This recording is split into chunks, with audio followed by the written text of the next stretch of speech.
Welcome back, Bolt fam, to another episode of Chargers Powder Hour. Colin Appel and Miles Raruka here. We are your co-host. This is episode number 69. Nice. My man, how you doing on this fabulous Friday afternoon? Man, no complaints here, man. Played a good round of golf earlier this morning. Now I got the weekend to look forward to, and episode 69, obviously massive milestone. Yeah, Sebastian Joseph Day, shout out number 69 on the Chargers. How are you doing, man? Any fun weekend plans? Anything for this fine Friday?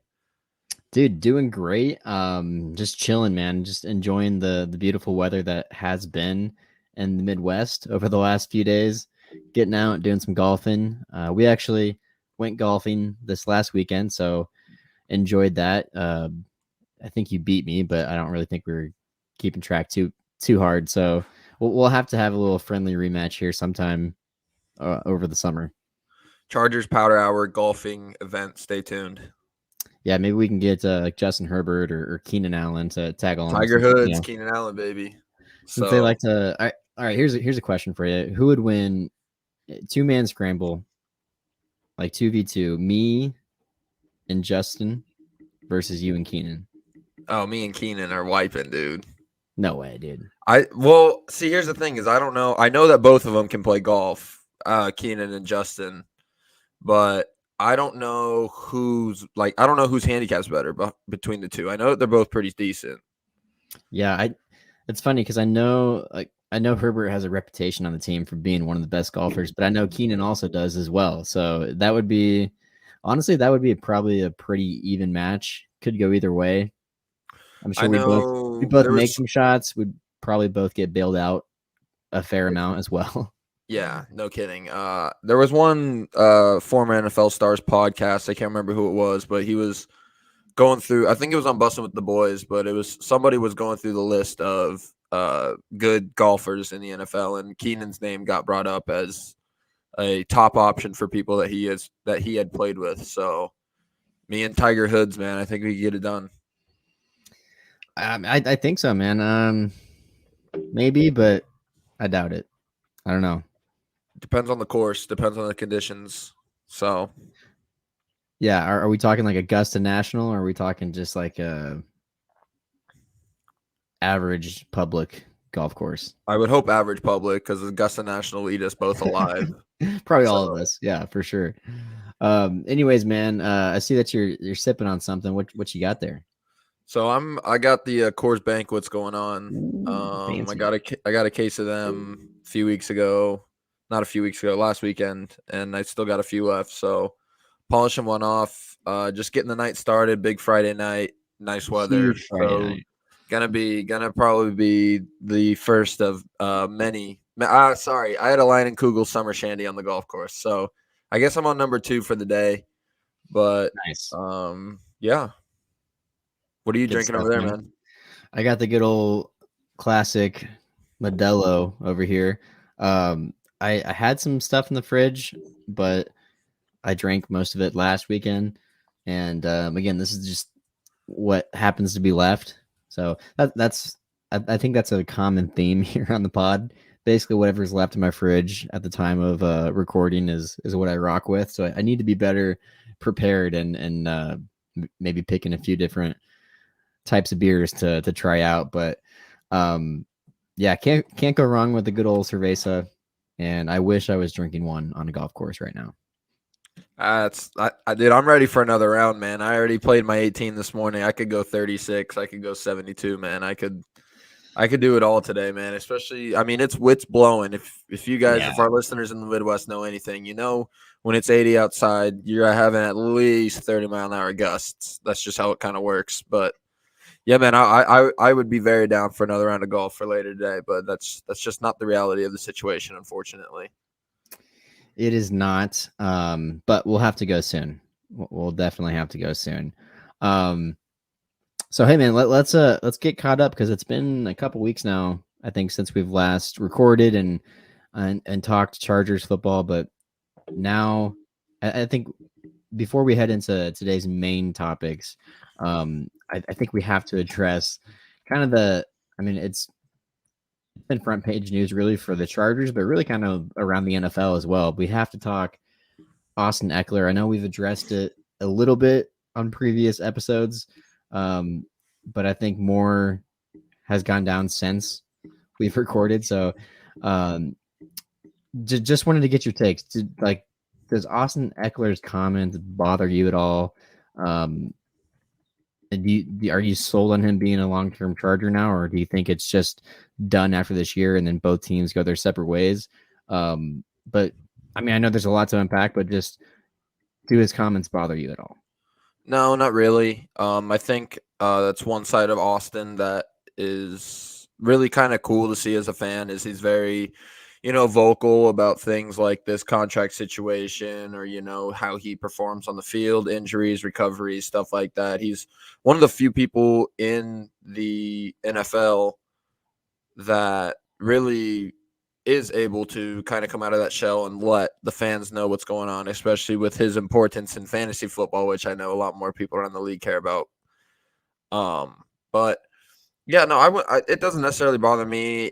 He wants his money. I don't blame him. He's earned his money.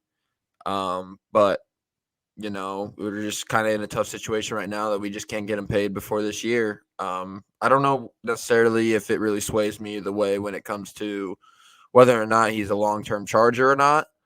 But for this year, I'm just going to kind of ride it out and see what happens.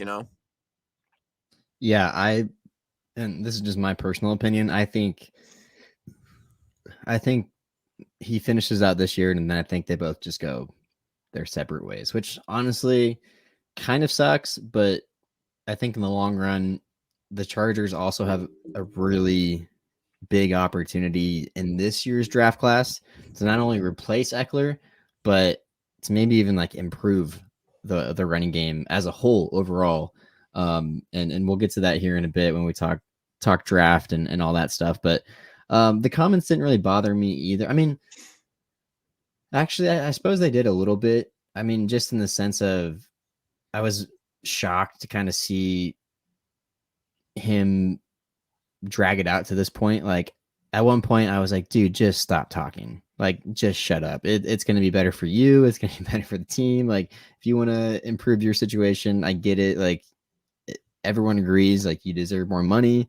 That's not that's not what's holding, up teams from giving you that money. It's the market itself, and that's what teams are pushing back on. So I totally get it, man. He's underpaid. He deserves more money. Just look at his production. I mean, that proves it right there. But at the same time, like, you only have so much leverage as a player, especially if you're, position, you know, value, the positional market that you're in isn't the greatest. Like, this is kind of a repeat of like the Melvin Gordon situation from a few years ago. And I mean, they're different a little bit, but there are a lot of similarities between them as well. And I think, both were offered raises, both rejected them, didn't take them when they had the chance to earn more money.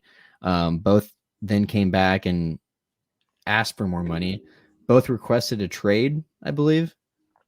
Yeah. Um, Now we have yet to see if Eckler sits out. That was a Melvin Gordon move, so we'll see if he goes that route. I don't think it's beneficial for him to do that, just because he is in a contract year, and whether or not he gets it from the Chargers or he gets paid from another organization, like, you got to be out there. You got to show teams that at 27, 28, you're still more than capable of producing. So I don't see that. I don't see him going that route, but I guess stay tuned. But overall, I mean, his comments, I guess they just caught me more by surprise. And then for him to come out and kind of react the way he did, basically saying, I felt like I got punched in the mouth when the Chargers said they didn't want to keep talking. And it's like, dude, like, they offered you more money. You didn't take it. They're not going to pay you McCaffrey money. They're not even going to pay you fucking what we offered Melvin Gordon a few years ago, which was like 13 a year. Which was, dude, looking back on that, that's insane that we offered Melvin that much Yeah. money. If we were still eating that contract to this day, I'd be so pissed. Yeah, for And this real. is coming Like, from a Melvin Gordon fan. I got his autographed jersey hanging right here next to me. Like I was a big fan of Melvin Gordon on this team, but just couldn't get it done. And that's just the business side of it that sucks. But when it comes to Austin, I don't necessarily see him holding out. I feel like he's kind of a I'm going to prove you wrong type of guy. Like if he thinks that he deserves this money, I feel like he's going to go out on the field and really, show why he deserves that money. So I think holding out is, I think there's nothing to me that indicates a holdout would ever be coming, and I would be surprised to see one. yeah, I just don't. I mean, now, I mean, maybe like a couple weeks ago, before all this, all this stuff came out, I still think, and again, like publicly, that's what the Chargers were saying too. Telesco, Staley, at the combine and at league meetings, hey, we want him to be a Charger. We're gonna, we want to, go through the process. I believe is actually verbatim what Staley said. Um, and now it just feels like the mood has kind of shifted, and the Chargers. I mean, like it doesn't. Everything can be reopened. Everything can be, talks can be reopened down the line throughout the season, next off season. So you never put, you never say never, but it just feels like the vibe is like they're kind of ready to move on now. Yeah, no, and if that is what it comes to, he's Austin's given us a lot of great years as a Charger, a lot of Yeah. touchdowns. I know we've seen him score so many touchdowns for this team. So if it comes down to that, then I guess we'll see Yep. what happens this season, and hopefully we can be in a better situation to either get him paid for the long run or figure out another issue or another solution. Excuse me. Yeah. Yeah, definitely. So we'll see where that goes. We'll see if this offseason really, I mean, yeah, I don't see him holding out. We'll see if this little mini circus gets bigger and bigger, but yeah, if that's the case, one more year, then I hope he's on 100% all in and scores another 20 touchdowns for us, and then goes and gets the bag from a team like the Jaguars or the Colts or somebody, No, NFC, please. or yeah, or any team that just likes to blow money on players. So Um, okay, man. Next thing I wanted to jump into here, because this is in all seriousness, a draft preview episode with it being now, I think, 13 days away from draft night. So we're getting super, super close. And the Chargers still have the 21st pick on the board. What are your biggest needs? And when I say your, like, I want your personal opinion, like what are your biggest needs heading into the 2023 draft? Weapons for Justin Herbert, plain and simple. And I think I'm fully bought in. I think most fan base is fully bought in that that's where we're going at number 21. Whether that's a fast receiver, like we'll get into some names later, or maybe with this whole Austin Eckler situation, a running back, perhaps a tight end, just something that will ease the load off Justin Herbert and ease the load off guys like Mike Williams, Keenan Allen. We saw Josh Palmer step into a great role last year, but we need something else behind that. Keenan's not what he used to be. Mike Williams can't seem to stay on the field, and then we can't be playing in games expecting to win with our receiving core looking like Josh Palmer, last year Michael Bandy and Trey McKitty. So just some sort of weapon is far and away my biggest want and need at 21. Okay. And I mean, just like biggest needs overall as well, just like positional groups, um, not just speaking first round specifically. Oh yeah, I mean depth all over the place. I mean, we look at our offensive line depth, not great. It would be awesome if he could find another diamond in the rough, kind of like we did last year and we have in the past. So offensive line depth is definitely a big one, and then I feel like there's no such thing as too many DBs on a team. Cornerback depth, safety depth, especially with Nasir Adderley announcing his retirement. If Michael Davis, Asante Samuel Jr. were to get hurt, J.C. Jackson doesn't come back the way we all hope he does, then that side of the field turns to an area weakness, and then depth, pretty much, dude, depth everywhere. I could see Three I would be biggest. upset with the defensive end help would be nice. Yep, I agree. Behind Joey Bosa, Khalil Mack, we have Chris Rumpf and maybe Kyle Van Noy. I guess we don't really know yet, but and then I mean, linebackers. We know how little this defense really values linebackers, but it seems like a unit that, I mean, we picked up Eric Kendricks, excuse me, this offseason, but still just some younger depth would be very helpful. Yeah, no, I depth is going to be one of my main areas of emphasis as well. Just because, yeah, like you nailed it. A couple of injuries away from really being screwed in some really key position groups. Linebacker specifically, like Eric Kendricks. Yeah, great signing, flashy signing. Got a lot of fans excited, myself included. But if he goes down in week 4, 5, 6, and he's out for, God forbid, the remaining of the season, but even just a month or 2 months, like that's a lot of time. And that's a huge position group where like they just don't have like. Sorry, man, I don't want Amen Ogbong, whatever his last name is. Bamiga, come on. Ogbongbemiga. Sometimes I nail it, and sometimes it just totally goes out my brain. But yeah, like I don't want him starting um in an AFC matchup like in week 10 or 11. Like crucial game down the stretch. I don't want him to be the starting linebacker or a combination of like him and Kenneth Murray. Yeah.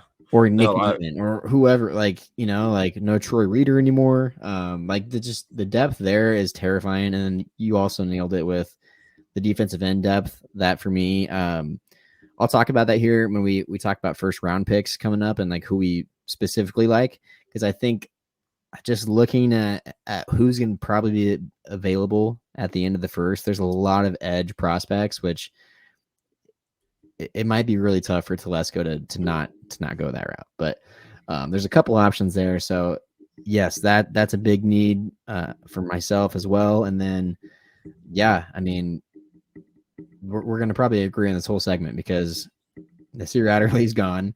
He retired, and they need safety help and they need cornerback depth. Although I'm less concerned about corner depth just because I think you already have a couple of those guys on the roster that are still growing and are still, I mean, they're basically like second-year rookies, like Dean Leonard and Jasir Taylor. So I'm excited to see those guys even step up and develop into better players. So I do think cornerback depth is probably honestly one of the better places of depth on the entire roster at the moment.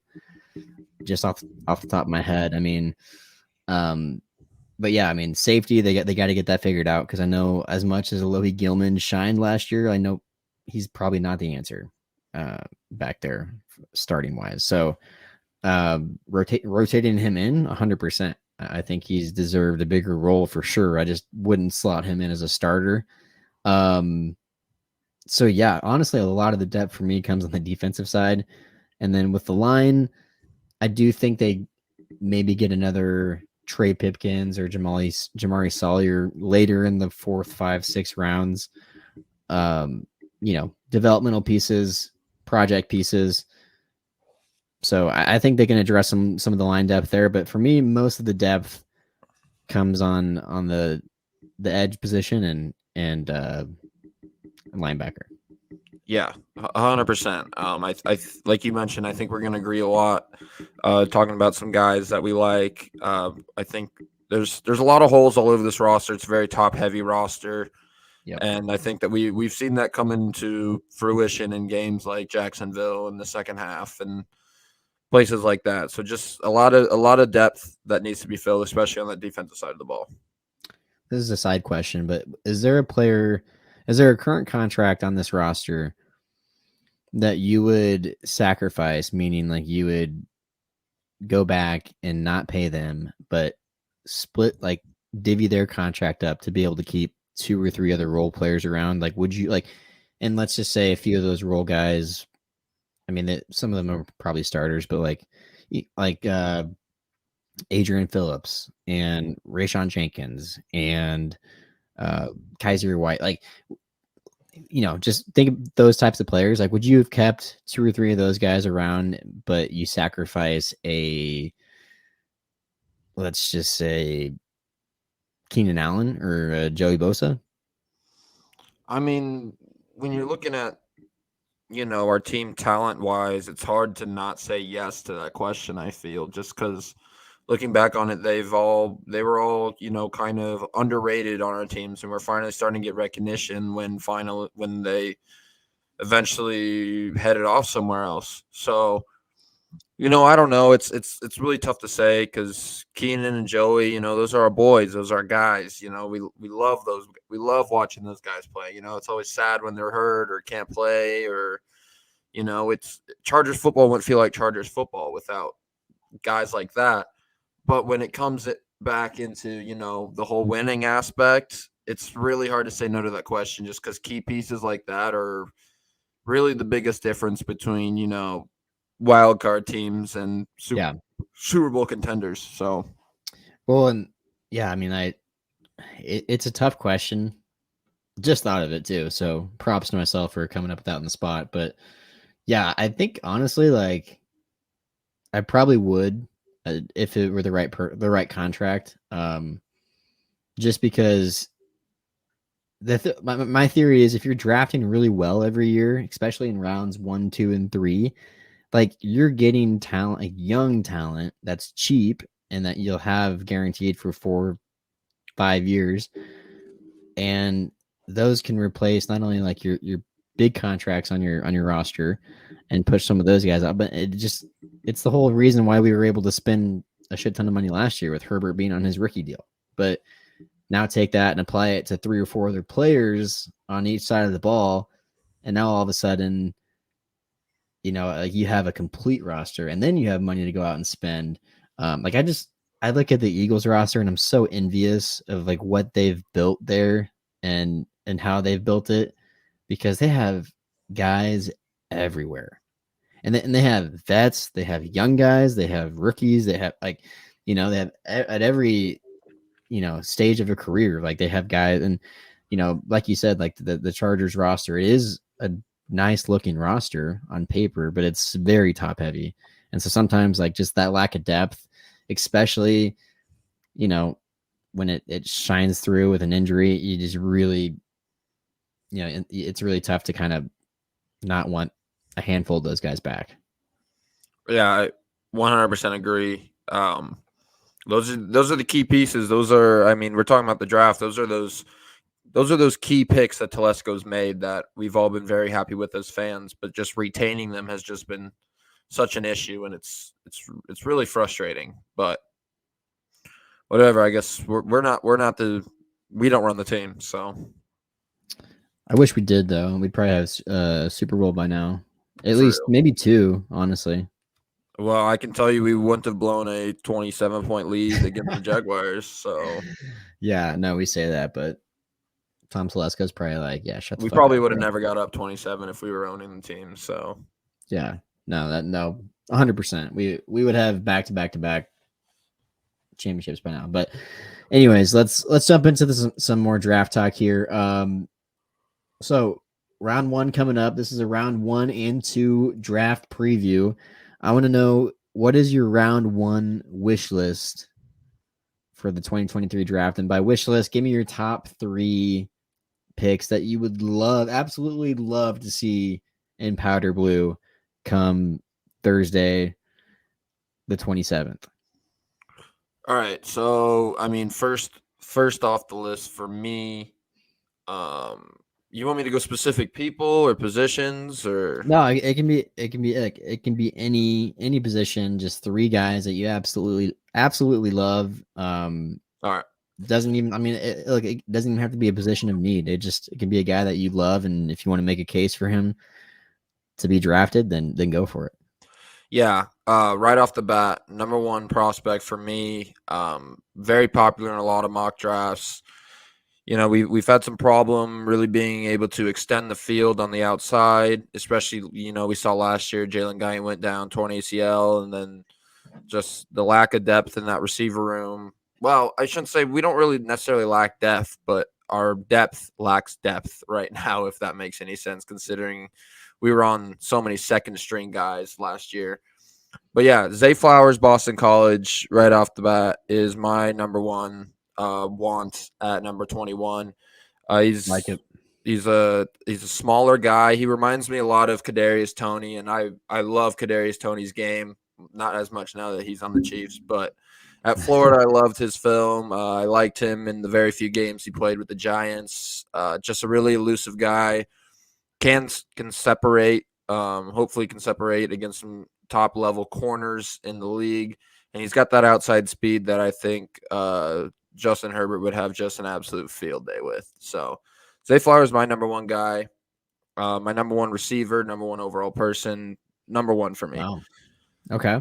Number two for me is all three of these guys are going to be weapons for Justin Herbert. I mentioned it earlier. Round one, that's all that I'm looking to get. Okay. Number two for me, I think I'm going to go Michael Mayer out of Notre Dame Ooh, for me as my number interesting. two favorite. To every Patrick Mahomes, there's a Travis Kelce. To every Tom Brady, there's a Rob Gronkowski. To every Philip Rivers, there's an Antonio Gates. It feels like every single time a quarterback is that guy of a franchise. Drew Brees had Jimmy Graham. Peyton Manning had Dallas Clark. There's always a tight end that is the beneficiary of a lot of their success.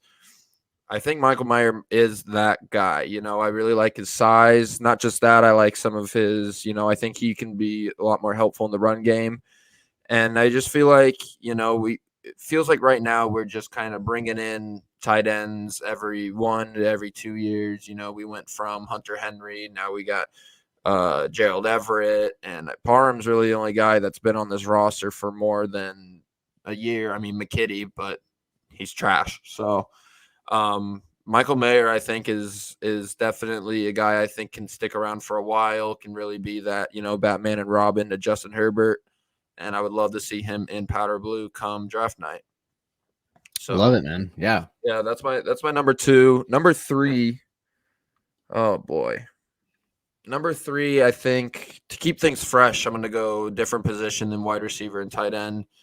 A few honorable mentions for those. I really like Jalen Hyatt out of Tennessee at receiver. I like his speed on the perimeter. I think that he can be another explosive play guy for Justin Herbert. Dalton Kincaid, I haven't seen too much film on. I know that he met with the Chargers. I wouldn't necessarily hate that pick either. But and of course, Jordan Addison from USC is another guy for the receivers that I have definitely tapped into. So, but my third and final guy, I think, is a pretty popular pick. I'm gonna go Bijan Robinson. Um, Mm, you know, I know that's a. I think most fans like it, but if you don't, then you really don't like it. And I understand. I've always been in the ballpark of running backs are insanely replaceable. There's a few exceptions to that rule, being guys like Saquon. Those just top tier talents that only come around every few years. I think Bijan can be one of those talents. He has great perimeter speed once he gets out in space. He's got that shiftiness to him. He's a great bell cow back. I think, especially when we get down and we're up, when we get down late in the fourth quarter and we're up a score. It's seems like it's been time and time again. We just cannot run the ball out and finish the game out. And just with all the Austin Eckler contract talk, I think that pick just makes more and more sense to me.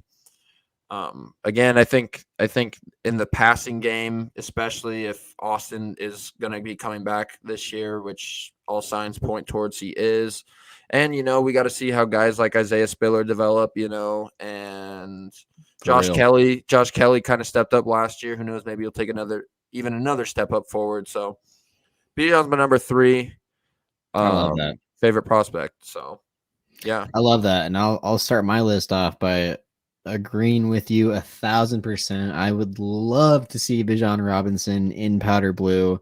The fans that don't like it or don't like the thought of it, like, let me just sell you on this. And it's exactly almost what you said. Like, the fourth quarter, 7.5 minutes left, and we get the ball back and we're up by 10.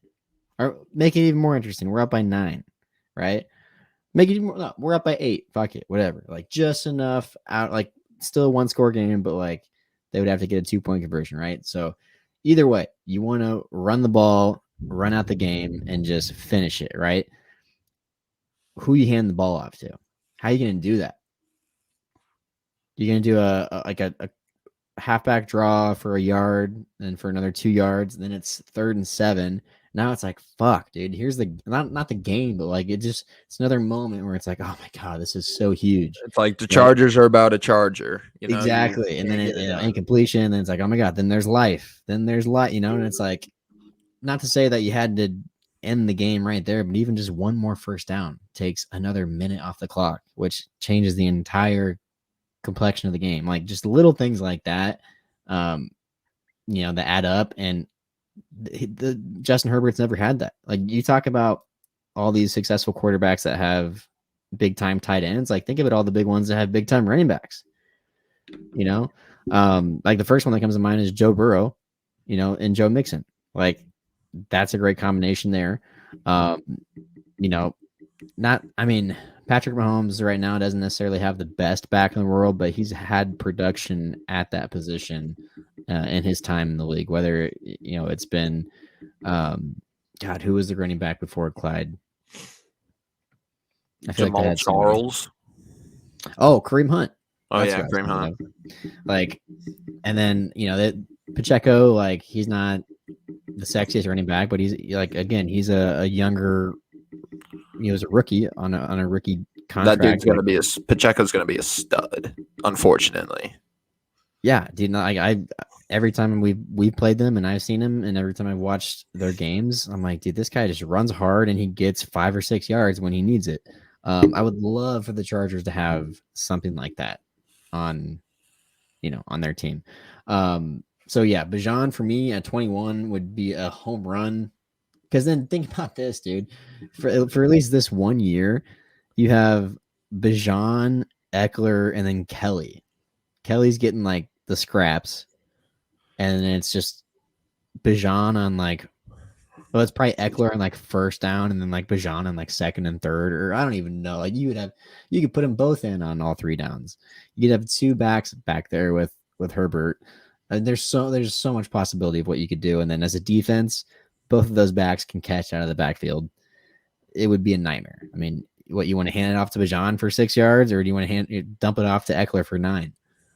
Like, and then just the play action, what that would open up. I'm having like a wet dream right now just thinking about it. So yes, I would 1,000% endorse that pick. My number 2 prospect on my wish list for round 1 is on the defensive side, and it is at edge. wow. So I know he's coming off an injury, but like, if Nolan Smith is sitting there and the Chargers don't take him, that pick's gonna bother me, because I just know that one's gonna come back and hurt us. Because, dude, I don't know how long either Khalil Mack or Joey Bosa is going to be in a Chargers uniform. I mean, one of them definitely longer than the other. I don't think I mean, one of them's probably going to be a cap casualty before the other one, finishes their deal. But that's an area of depth that just is not, like, non-existent really at the moment. So I would love to see a big time edge player added to this defensive line. So yeah, I'm going Nolan Smith, number 2. And then number 3, man, ooh. If I'm really going like wish list, like, just would absolutely love to see this guy in a Chargers uniform,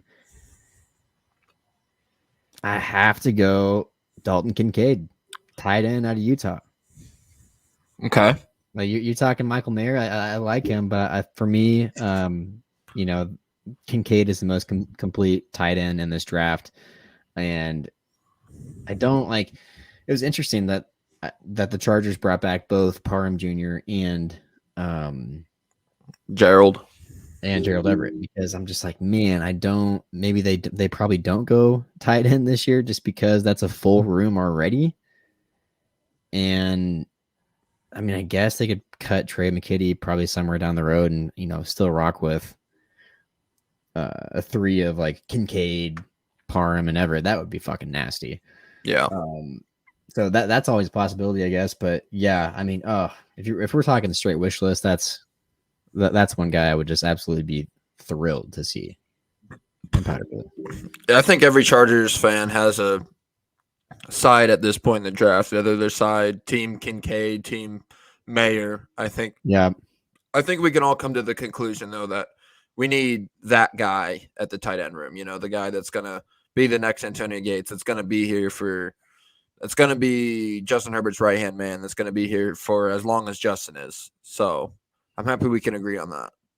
yeah, yeah. I mean, you said it. Like the more weapons he has, the more chances you create for him, and we've addressed the offensive line in the last couple of years, and now in those two seasons of or so of putting all this attention on the line, now our super fancy sports cars, our weapons are they got some rust on them. Yeah, they need some maintenance, some repairs, and maybe even just get rid of a car altogether and be like, fuck it, we're gonna go buy a new one, like trade this one in. This is a brand new model, 2023 model.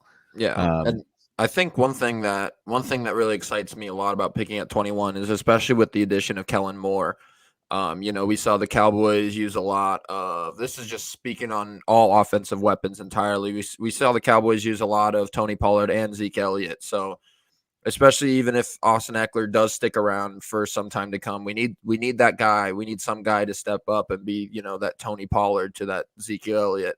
And, we saw the importance of guys like Dalton Schultz in that system. So yeah, I think that just speaks even more on how important tight end / RB2, RB1 is in this draft, whether that's round 1, round 2, or in the later rounds. We gotta figure out a way to find that guy going forward. 100%, man. Prediction time. Are you ready to put a final prediction on who the Chargers take at 21? I am ready. I'll kick it off too. I just think right off the bat, I think the safest, maybe not necessarily the safest option. No, I think of the three main ones I mentioned, I think the one that is most likely to be there is also the one that I want the most. And I think that's Zay Flowers.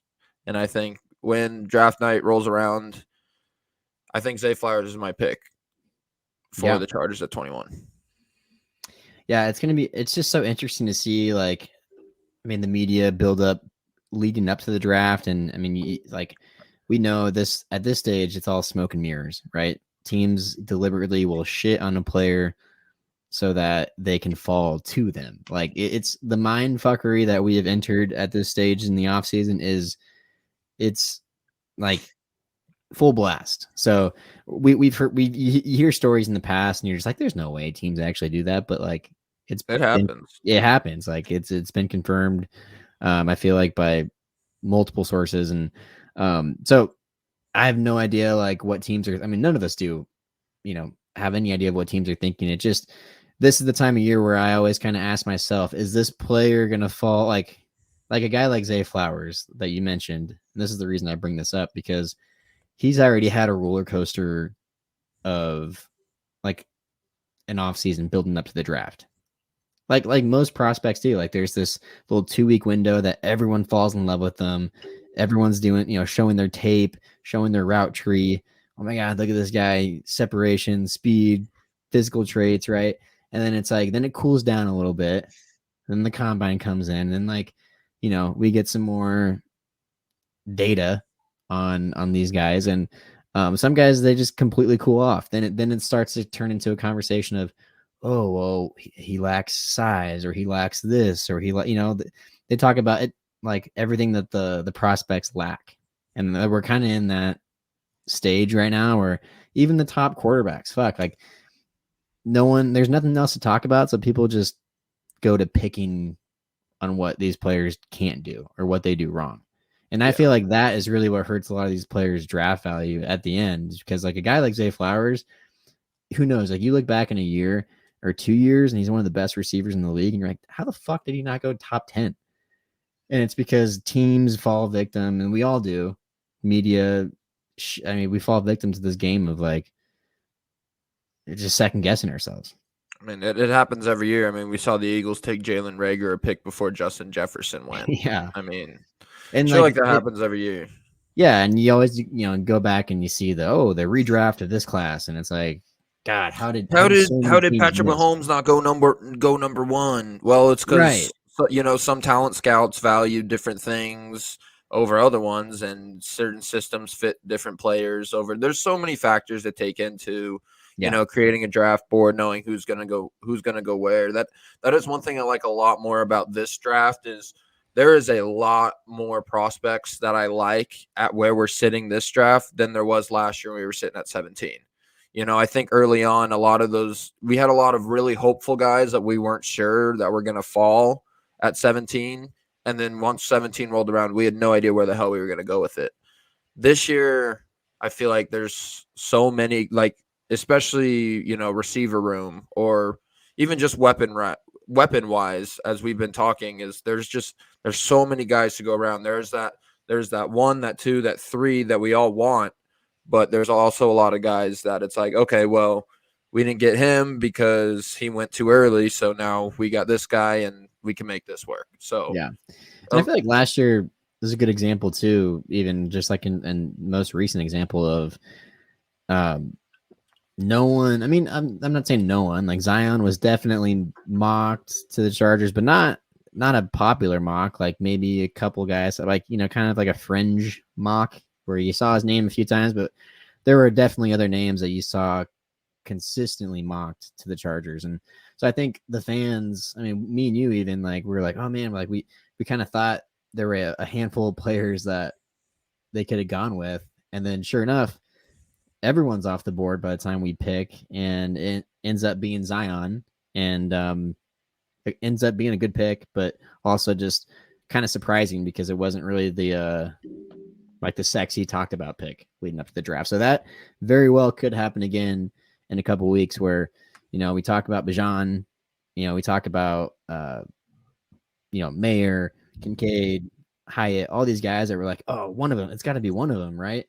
And then it ends up being like Will McDonald or Lucas Van Ness. And you're like, oh, yeah, shit. Well, I mean, it's still a good pick, but like, I guess I totally didn't see that coming. that's exactly how it went last year. And, I think number one, the key is once draft night rolls around is you got to be positive. You got to look at the players' positives before you look at the negatives. I know way over half our fan base was pissed when Justin Herbert got drafted, including me. I was And sketch. I was sketch and for now look a and now while. look where we are. I've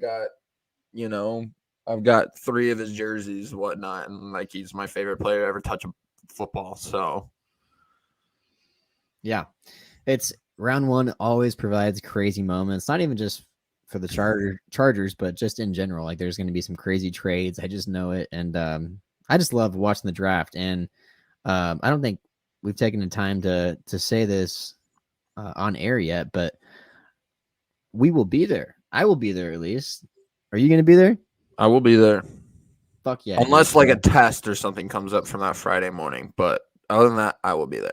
We will be there at draft weekend. We'll be there Thursday night and Friday night, hanging out. So if we see you, if we run into any Charger fans, or if you guys, I mean, I don't know if you guys, we don't really have any. We'll have to work on getting some some merch and stuff. We'll That way get you guys people can something. like recognize us. But anyways, we're definitely going to be interacting with a lot of Charger fans. It's going to be my first draft I've ever gone to, so I'm super stoked to see the whole setup and just to have a blast and spend some time in Kansas City and Piss off some Chiefs fans, piss off some Chiefs fans and honestly just interact with NFL fans of every background and every organization. It's going to be a lot of fun just hearing stories and all that stuff. So I'm really excited about it, and it's only 13 days away. So if you guys are heading to the draft, we will see you there, and we'll root on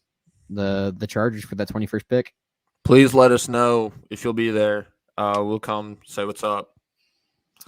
Heck yeah, Probably man. hook you up with something. So, All right, well, let's go ahead and buzz through the round 2 wish list real quick, and then we'll go ahead and get out of here. So, round 1, your official prediction. Oh, I guess I didn't do my official prediction yet. Yours is Zay Flowers. My official prediction for round 1 is going to be Bijan Robinson. It's the same. It's the same with your pick. I just love him. I would be thrilled. He's number 1 on my wish list, but he's also who I really think will still be on the board. And if he is, the Chargers have to jump on it, man. But that's just me. 100%. So 100%. You know, I mentioned Bijan in my big 3, so no complaints if that's where we go at 21. heck yeah, man. So moving on to round 2. Round 2, obviously, gets a little dicier. Not as many prospects, at least on my board, when it comes to round 2. I've only ever spent like the first. Well, I've really only mocked the first couple of rounds in this entire offseason, just because by the time round 3 and 4 gets here, I'm like, I'm not going to even pretend like I know anything about these players. So I just don't follow college football like that. So, but round 2, I still feel pretty comfortable in having a top 3 wish list and just going off one positional needs, weapons for Herbert and all that good stuff. But for me, number 1 would be Nathaniel Dell out of Houston, wide receiver. Tank Dell, baby. Tank Dell. I do think this is a class, just like most years, where I don't think the Chargers have to address receiver in round 1. I think there's a lot of speed, a lot of options in rounds 2 and 3. And I think Tank Dell is one of them. So he is on my wish list for round 2.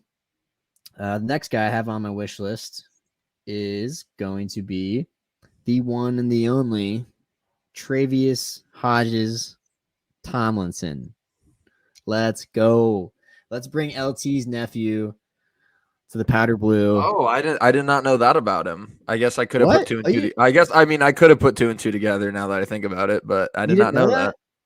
Dude, I feel like that's been talked about since like they were in the playoffs. Oh, well, then I'm under a rock. So yeah, you must be. I feel like you of all people would be on that. So yeah, dude, he's LT's. He went to TCU, so he's LT's nephew. Okay, yeah, I'm just stupid as hell, especially with. But he's a cornerback, and dude can ball. Like, would be good defensive back depth. Honestly, kind of gives me like Asante Samuel Jr. vibes when we all won him in the second round a few years ago. Like, if we were to get him, I would be fucking elated. So he is number 2 on my wish list when it comes to the second round. And then number 3, man, really kind of a toss up, but going off of positional needs specifically, I'm going to go Jack Campbell, linebacker at Iowa. Just because fuck Iowa. Dude, Iowa's got some decent prospects in this I know they do. They always do. And Desmond King was a very nice player for us, but still fuck Iowa. GBR. Now, I don't think there's a chance in hell the Chargers actually go linebacker in round 2. So, I mean, take that with a grain of salt. Again, he was just kind of a toss-up. My main wish list is those first 2 that I mentioned, Travius Hodges Tomlinson and Tank Dell. So that is my wish list for round 2, which would be on Friday the 18th. Tank Dell, baby. Yeah, second round is definitely tough just because you have more of an idea of who's going to be where come round 1, especially at 21, but round 2 is so different, and I'm not going to lock in any round 2 pick today just cuz it all depends what we do round 1, cuz let's say that we end up going Bijan round 1, well then I'm thinking receiver round 2 or exactly. But yeah, we like we were talking, there's a lot of depth pieces that are needed, so I'm just gonna personally rattle off some names of some positions I really like. The first one that comes to mind is a guy that tested so insanely at the combine that I doubt he will fall to us in round 2, but weird shit always happens, and that's Darnell Washington, the tight end from Georgia. Ooh, yeah. And obviously that's if we don't go tight end in round 1. Obviously, we're not gonna go back to back tight ends. But yeah, Darnell Washington is absolute freak of nature. There's like videos of him moving around the big sled bags, and like he does it. He pushes it like 10 yards with ease, while the other prospects are like pushing it 5 yards, and it's a difficult time. So that dude is just an absolute baller. Would be awesome. I think that he's going to be a stud wherever he goes. So one guy I definitely have on my radar. A few other ones, cornerback room. Eli Ricks from Alabama is one that I'm pretty high on, along with Keely Ringo from Georgia and Cam Smith from South Carolina. Those are all guys that I think are probably borderline first, second round talents. Maybe, they didn't test very well, which dropped down their stock a bit or something along those lines. But if you're playing corner in the SEC, you're gonna have some experience against some top of the line receivers, and those are 3 prospects that I really like sitting where we're at. I would think at least one of them would fall to where we're at, if not 2. And then finally, the last one, I guess I have 2 more real quick just to rattle off my head, just because since the second round, I don't have anyone I necessarily love a ton, just because, like I said, we don't know who's going to be there. But Right. Isaiah Foskey, the defensive end from Notre Dame, is one name that comes off my mind. Like we mentioned, defensive end depth. Joey Bosa, Khalil Mack are getting up there in years, and the more depth, the merrier. And finally, linebacker Henry To'o. I think I'm saying that right. I honestly have no idea how to say it, Sure, but man. You nailed it. the dude, the good linebacker from Bama. The only reason that I'm a fan of him is, our rush defense is still shit. And I feel like every single time I watched an Alabama football game, his name got called at least a dozen times. So big fan of him in the second round as well. Nice, man. Yeah, those are some solid picks. I would love Darnell Washington just because, yeah, some of those clips of him pushing He's a around the beast. sled. He's just He is a beast, bro. he's But like yeah, if Derrick Henry was a tight end, he'd be Darnell Washington. yeah, tight ends just one of those.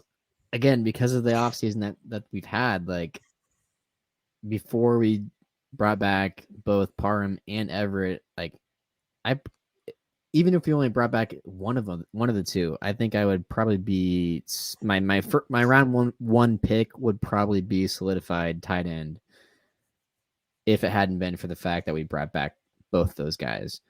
And now it just feels like a trickier position group. Like I can see them being satisfied with it, and so that's why even like having Dalton Kincaid in my wish list, like I just love him as a prospect. That's why he's in there. But like, I just don't see the Chargers going tight end in the first 2 rounds. I have no idea. Maybe they do. Again, maybe like I said earlier, maybe they just say fuck Trey McKitty and they just draft his replacement and cut him because is Trey going into his 4th season. This has got to be his last. No, year. Trey's going into his 3rd.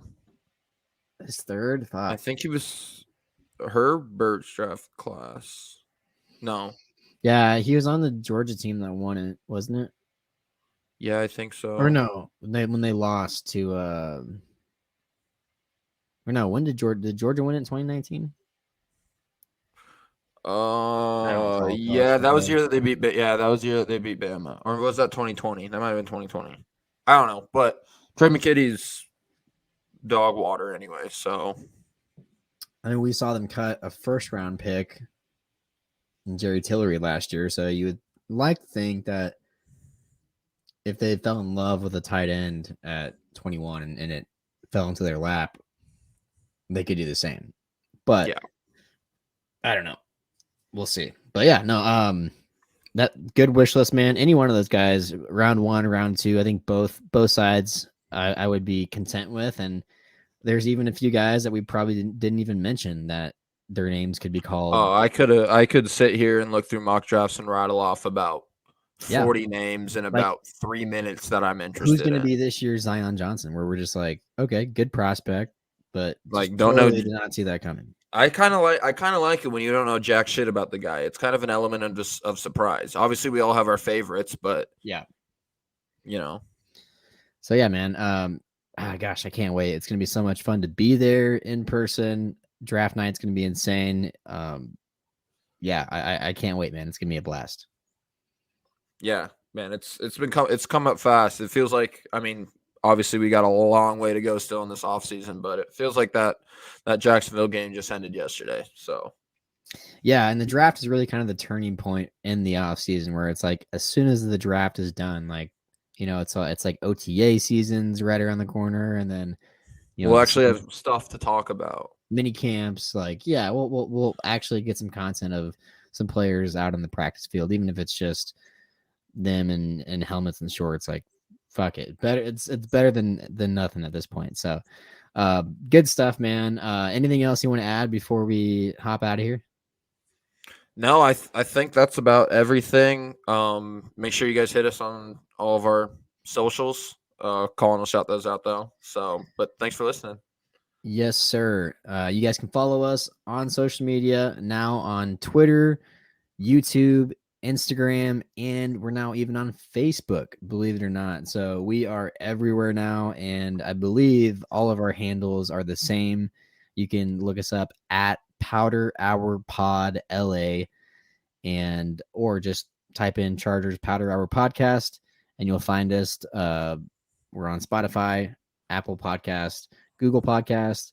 We're pretty much everywhere. So anywhere you guys listen to your podcast or watch your content, you should be able to find us. So give us a like, give us a follow. Make sure you hit the subscribe button if you're watching this on YouTube. And as always, bolt up. Peace, guys.